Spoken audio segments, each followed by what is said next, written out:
I grew up with loving and supportive parents.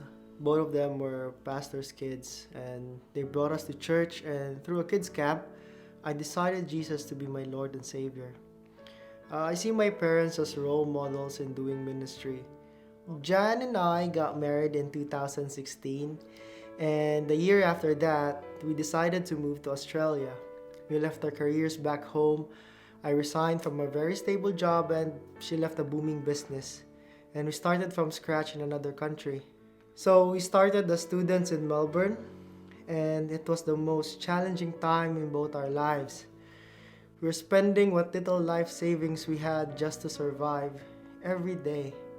And with little to no income whatsoever, we found ourselves just lost and was regretting the decision to move. We spent over a year there, and after my wife finished her bridging course to be an Australian RN, we were praying for options regarding our visa and where God would lead us next.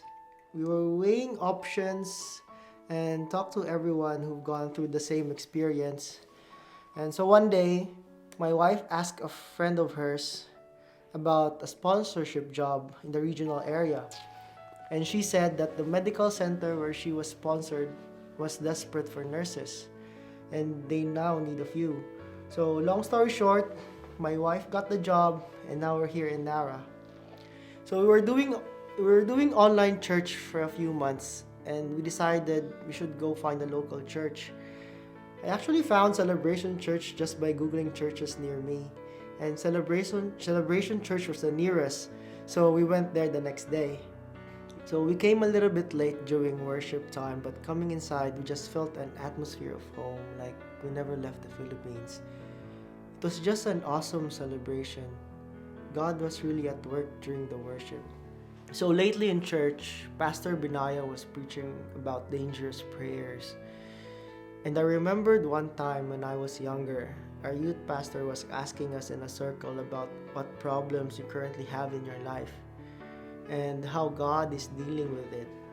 So everybody was talking about their problems and testifying how God worked around it and just having that God moment over their lives. And when it was my turn, I just couldn't think of any. I just finished high school. My family was okay. I don't have that big a problem to share. My life was basically good, so to speak. So I was telling myself, do I really have that good a life, or was I just too naive to see that I also have problems within myself that I need to deal with? So fast forward to when we moved to Australia, I found myself with problems and experiences that I couldn't even comprehend.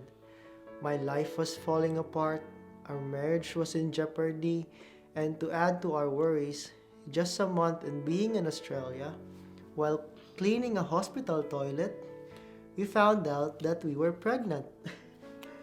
A moment wherein we should be feeling happy and jumping for joy, we found ourselves questioning our life decisions. I was doubting myself, my decisions, and my ability to be a father in this situation. I forgot that God was in control of my life. In that moment, I knew that I have to give God the keys. I was hesitant at first, but I remember Jeremiah 29:11. For I know the plans I have for you, declares the Lord. Plans to prosper you and not to harm you. Plans to give you hope in the future. I just then took a step back. It was His time to shine.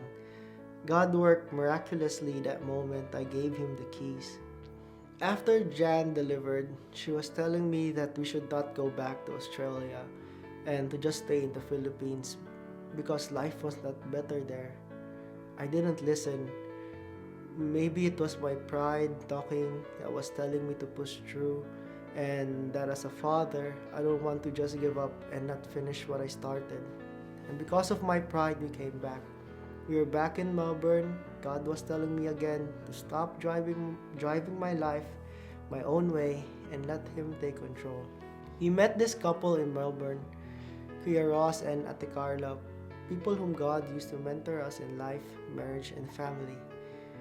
God touched their hearts and they offered us that if ever we come back, to stay with them for free to help us out with our living expenses. It was such a blessing for us because not only did God give us a place to stay, He actually also gave me a job. Kuya Ross asked me if I could work for their company for 3 months because somebody would be taking a holiday. So I did. God provided for us a home, a job, and mentors to learn from and encourage us in our walk with God. It was a moment of uncertainty that tested our faith, and we came up victorious in the end. God is in control if you give Him the keys and step back. That's what I learned most about our experience.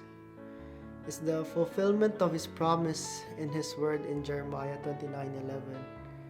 We might not see it now, but His plans are for our best.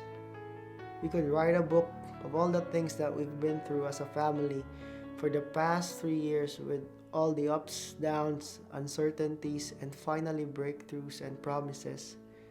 And God would be the author.